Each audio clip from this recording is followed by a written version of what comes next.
Doctor से बने हैवान, डॉक्टर की लापरवाही से गई महिला की जान। खबर है उत्तर प्रदेश के जिला सुल्तानपुर से, जहां आपको बताते चले कि भगवान स्वरूप कहे जाने वाले डॉक्टर साहब की लापरवाही से महिला की जान चली गई।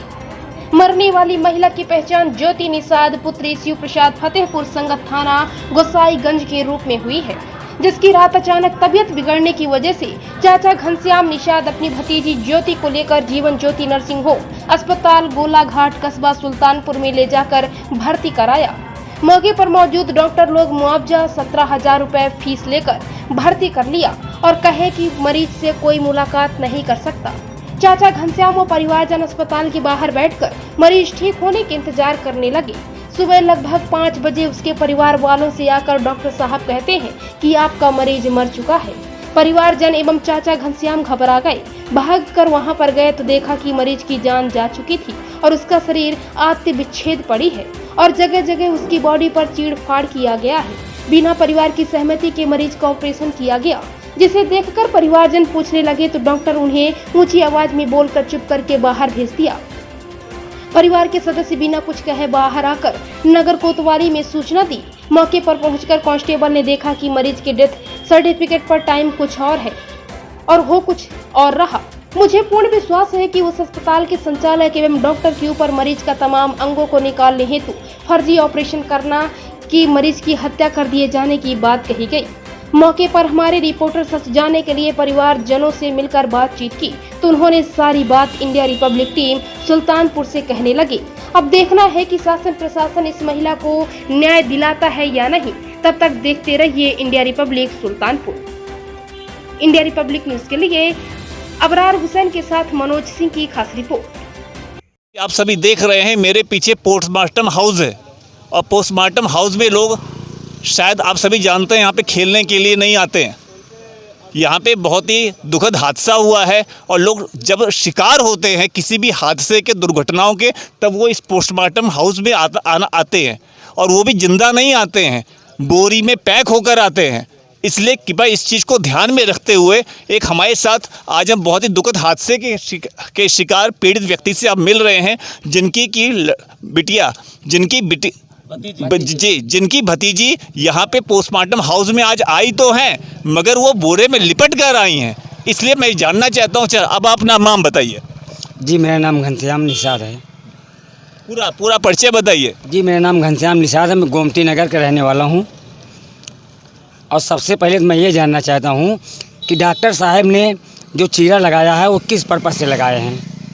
वो आईसीयू में रखने के बाद में क्या नाक से ब्लड आता है, आँखों से ब्लड आता है, कान से ब्लड आता है, डेड बॉडी भी रखी है, चाहे तो आप देख सकते हो। ऐसा क्यों हुआ है? डॉक्टर की लापरवाही की वजह से हुआ है। बाद में हमें पता चला कि डॉक्टर साहब खुद पिए हुए अवस्था में थे और उसके बाद में उन्होंने हमें उल्टा डांटा भी। जो हमें डांट के हटा दिए तो हम लोग हॉस्पिटल के बाहर आ गए। अपने गांव वालों की हमने मदद ली। हमारे गांव से लगभग 200-300 लोग आ गए। हम लोग वहाँ पे कोई उपद्रव नहीं किए। हम लोग ने प्रशासन को खबर की, 112 को खबर की, फिर अपने एसआई को बताए, कोतवाली से संपर्क किए, वहाँ से भी पुलिस आई। और उसके बाद जो घटना स्थल पर पुलिस आई, जो वहाँ पर मिला है सब डॉक्टर साहब के खिलाफ ही जा रहा है। उन्होंने मरने के समय कुछ और बताया था और डेट हो चुकी थी उससे कुछ बहुत पहले। उस मरने के बाद भी डॉक्टर साहब ने डोज चलाया है। इसका प्रूफ अब भी हॉस्पिटल में मौजूद है। और अगर इस वक्त अगर डॉक्टर साहब की मेडिकल जांच कराई जाए तो उनके ब्लड में आप भी जो है अल्कोहल के सैंपल मिल सकते हैं। ये मेरा चैलेंज है। धरती के भगवान कहे जाने वाले डॉक्टर दुर्दशा का शिकार है। शायद मानसिक बीमारी उनको भी हो गई होगी, पैसा कमाने की धुन उनके ऊपर ज़्यादा चढ़ गई होगी, जिसलिए कि ये कहा जा रहा है कि बच्ची का इलाज वो तब भी करते रहे जब उसकी प्रत्यक्षदर्शियों के मुताबिक उसकी मृत्यु हो चुकी थी। और आप ये बताने तकरीबन कितने बजे आपको इसका अंदेशा हुआ? सर अंदेशा उनके 1 घंटे के बाद ही जो हम आईसीयू में गए तो देखिए उनकी हालत ठीक नहीं थी। जब हम पेशेंट तरफ देख रहे हैं तो पेशेंट का होंठ ऐठे हुए थे, उसकी आंखें खुली हुई थी और हम समझ गए कि पेशेंट मर चुका है। जब मैंने कहा सर पेशेंट मर चुका है तो उन्होंने मुझसे अभद्रता की, मुझसे बदतमीजी की और हम लोग बाहर वो निकाल दिए। तो हम लोग समझ चुके पेशेंट मर चुका है। हम लोग सीधा हॉस्पिटल से बहरे हो गए और जो हम लोग प्रशासन की मदद लेना उचित समझा। अब ये बताइए कि अब ये बताइए कि आखिर डॉक्टर को जिस लोगों का मरीज मर चुका हो या घायल अवस्था में हो, उस डॉक्टर को किसने ये अधिकार दे दिया कि वो वहाँ के लोगों के मरीज के तीमारदारों के साथ अभद्रता का व्यवहार करे। और इसके लिए ये संगीन अपराध के मामले में देखा जाए और पूरी की पूरी संस्था पे ये बहुत ही मुनासिब जिम्मेदारी जो उन्होंने नहीं निभाई है। व्यक्ति के साथ जो हो रहा है वो तो हो ही रहा है, लेकिन उन्होंने वहाँ रोगी के साथ जो तीमारदार थे उनके साथ वहाँ की पूरे स्टाफ ने अभद्रता का व्यवहार किया है। और इस नाते उस पूरी संस्था के ऊपर जितनी ज़्यादा धाराएं लगाई जानी चाहिए पूरी तरह से लगाई जानी चाहिए, और हो सके तो इस तरह से होना चाहिए जिससे कि वो संस्था सीज तक हो जाए। हाँ, अब आप आगे बताएं। सर, हम एक बात और कहना चाहते हैं। कहना क्या चाहते हैं हम, दुनिया मतलब मीडिया तक अपनी बात पहुंचाना चाहते हैं ताकि हमारी बात दूर दूर तक जाए। सर, एक सवाल हम और पूछना चाहते हैं। जब हम हॉस्पिटल गए तो सिर्फ उसमें 3 थे और तीनों जेंट्स थे, जिसमें कि एक हॉस्पिटल के मालिक थे, दूसरा उनका डॉक्टर था। उसके बाद में लड़की के यहाँ कट लगाया गया, यहाँ कट लगाया गया, यहाँ कट लगाया गया, और इसके अंदर एक बड़ी सी पट्टी चिपकाई है। उसकी पट्टी के अंदर क्या है अभी हमको पता नहीं है, OPM रिपोर्ट के बाद पता चलेगा। अभी जो ये मतलब एक तो डॉक्टर साहब हमारे पड़ोसी भी है कहने के लिए, बताइए इन्होंने ऐसा घिनौना काम क्यों किया। और उसके बाद पेशेंट ले जाने के बाद 1 घंटा हम लोगों को बाहर रखे, किसी को अंदर आने नहीं दिए। जो हम लोग खुद से एक लोग गए तो देख रहे हैं कि हमारा मतलब पेशेंट लग रहा है, वेंटिलेटर चल रहा है, उसकी सांसें चल रही हैं, लेकिन हम लोग समझ चुके थे पेशेंट मर चुका हुआ। ये उसके बाद बताए कि जो है जब वेंटिलेटर पे रखा जाता है तो पेशेंट को जो है नींद का इंजेक्शन दे दिया जाता है, इसलिए वो कोई प्रक्रिया नहीं करता है। तो हम इनकी बात से सहमत नहीं थे, हम चले आए बाहर। तो इनका एक चेला हमारे पीछे पीछे लग गया भैया समझाने के लिए, और ठीक 10 मिनट बाद ये भी आए, फिर हमसे मीठी मीठी बातें करने लगे। बात करते करते 10 मिनट में पूरी तरह खुल गए। मीठी मीठी बातें मतलब ये हमें समझाने लगे कि पेशेंट हालत बहुत ख़राब है, इसको इस समय समझ लो कोई नहीं बचा सकता। आप इतना मानो कि इसको मैं भी नहीं बचा सकता। और जितना कुछ चीर फाड़ डाले, इनके यहाँ क्या एक भी नर्स थी? पहले आप यही इनसे पूछा जाए। 18-22 साल की लड़की के साथ डॉक्टर मतलब ऐसा चीरा करें और बिना फैमिली को बताए, ये अच्छी बात है? बिल्कुल नहीं। संगीन अपराध की दृष्टि में एक एक करके धीरे धीरे परतें जो है वो खुलती जा रही हैं, और धीरे धीरे आप आगे देखेंगे जो कि खुलती भी रहेंगी। और ये इनका बहुत ही वाजिब सवाल है कि यदि वहाँ पे महिला रोगी है तो क्या उस पूरे अस्पताल में कोई भी ऐसा महिला डॉक्टर या महिला सहकर्मी नहीं उपलब्ध था कि ये उसके बाद बताए कि जो है जब वेंटिलेटर पे रखा जाता है तो पेशेंट को जो है नींद का इंजेक्शन दे दिया जाता है, इसलिए वो कोई प्रक्रिया नहीं करता है। तो हम इनकी बात से सहमत नहीं थे, हम चले आए बाहर। तो इनका एक चेला हमारे पीछे पीछे लग गया भैया समझाने के लिए, और ठीक 10 मिनट बाद ये भी आए, फिर हमसे मीठी मीठी बातें करने लगे। बात करते करते 10 मिनट में पूरी तरह खुल गए। मीठी मीठी बातें मतलब ये हमें समझाने लगे कि पेशेंट हालत बहुत ख़राब है, इसको इस समय समझ लो कोई नहीं बचा सकता। आप इतना मानो कि इसको मैं भी नहीं बचा सकता। और जितना कुछ चीर फाड़ डाले, इनके यहाँ क्या एक भी नर्स थी? पहले आप यही इनसे पूछा जाए।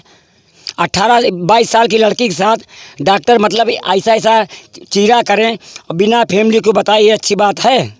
बिल्कुल नहीं। संगीन अपराध की दृष्टि में एक एक करके धीरे धीरे परतें जो है वो खुलती जा रही हैं, और धीरे धीरे आप आगे देखेंगे जो कि खुलती भी रहेंगी। और ये इनका बहुत ही वाजिब सवाल है कि यदि वहाँ पे महिला रोगी है तो क्या उस पूरे अस्पताल में कोई भी ऐसा महिला डॉक्टर या महिला सहकर्मी नहीं उपलब्ध था कि डॉक्टर उनकी मदद ले सकता। और ये एक जांच का विषय है, यदि रहा हो तो क्या उस समय पे किसी महिला कर्मी को हटा तो नहीं दिया गया था। ये और देखने वाली बात है कि महिला कभी कभी ऐसा भी हमारे संज्ञान में आता है कि पहले तो ड्यूटी पे रहता है, लेकिन अचानक ऐसे समय पे क्या किया जाता है कि महिला सहकर्मी के होते हुए भी उसको ड्यूटी से हटा दिया जाता है। आप क्या इस नज़रिए से भी देखते हैं? सर, पहली बात मैं मीडिया से पूछना चाहूँगा कि आप ये बताइए कि लास्टिक के नीचे तक पट्टी कैसे आ गई जो कि उसमें महिला कोई कर्मचारी थी ही नहीं? ये उचित है? आप लोग बताइए। अगर आप लोग कह दें उचित है तो हम मानने के लिए तैयार हैं। डेड बॉडी अब भी रखी है, चाहो तो अभी रस्सी खुलवा के आप देख सकते हो, सबूत आपके सामने है। एक चीरा यहाँ पे है, एक चीरा यहाँ पे है, एक चीरा यहाँ पे है। अब बताइए उसको क्या प्रॉब्लम थी कि ये घर वाले को पूछना भी जरूरी नहीं समझे?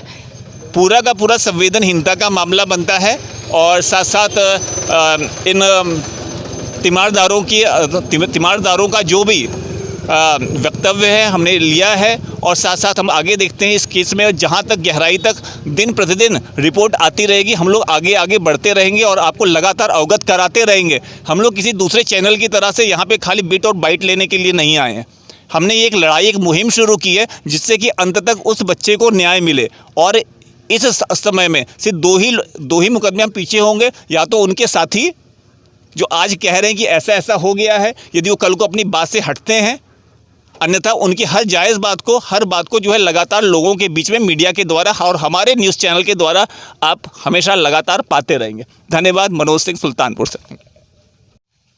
नमस्कार, इंडिया रिपब्लिक सुल्तानपुर, मैं इब्रार हुसैन, मेरे साथ मनोज हमारे सहयोगी। आज एक वारदात हुई है यहाँ सुल्तानपुर ज़िले में गोलाघाट पर।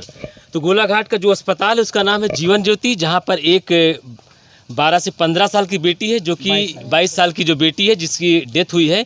परिवार वालों का कहना है कि अस्पताल की कमी की वजह से उसकी मौत हुई है, लेकिन अभी डॉक्टर क्या कहते हैं इसके बारे में भी हमें कुछ नहीं पता। अब परिवार से जानकारी करते हैं कि क्या वाकई जो उनके शब्द हैं ये सही है कि मौत अस्पताल में लापरवाही से हुई है। सबसे पहले अपना परिचय दीजिए। जी, मेरा नाम घनश्याम निषाद है, मैं लड़की का चाचा हूँ।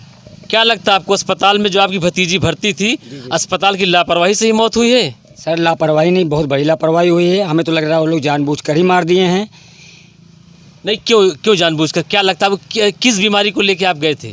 सर, सांस की प्रॉब्लम थी और मरीज़ मेरा एकदम नॉर्मल था।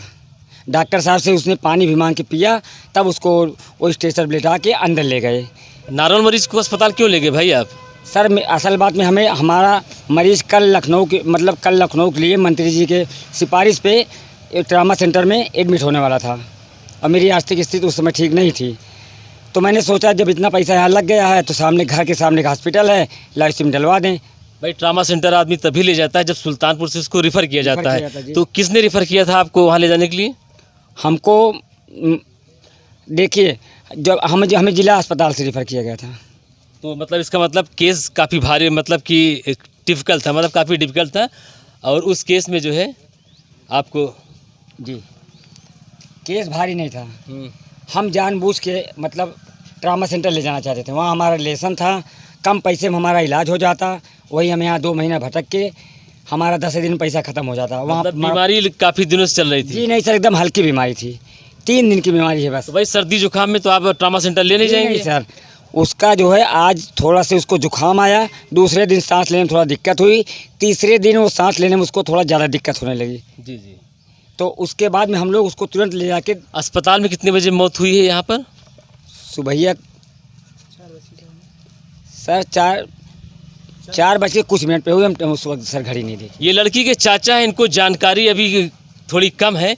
जानकारी के अभाव में ये अपने सवालों का जवाब देने में थोड़ा हिचकिचा रहे हैं। अब इनके लड़की के जीजा हमारे साथ मौजूद हैं। सबसे पहले मैं उनका स्वागत करूंगा अपने चैनल पर। आप पहले ये बताइए कि क्या आपको लगता है कि जो आपकी साली हैं जिनकी डेथ हुई है नवजीवन हॉस्पिटल में, जीवन ज्योति हॉस्पिटल में, क्या लगता है आपको? आप थे वहाँ पर? जी सर, मैं वहाँ पे था सर। तो लापरवाही के कारण था मौत कि? लापरवाही के कारण। कैसी लापरवाही? लापरवाही के कारण